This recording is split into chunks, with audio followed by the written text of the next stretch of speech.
Isang mapagpalang umaga po sa inyong lahat, lalo na sa ating mga subscriber po dyan.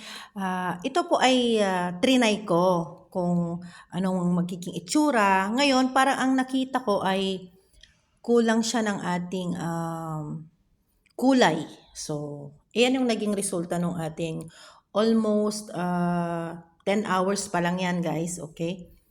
So parang maputla, but at least try lang naman po ito. Pwede pa nating i-improve. So kanina, trinay ko yung lasa. Ayos na ayos naman ang lasa. Yung tenderness ng ating pork ay okay.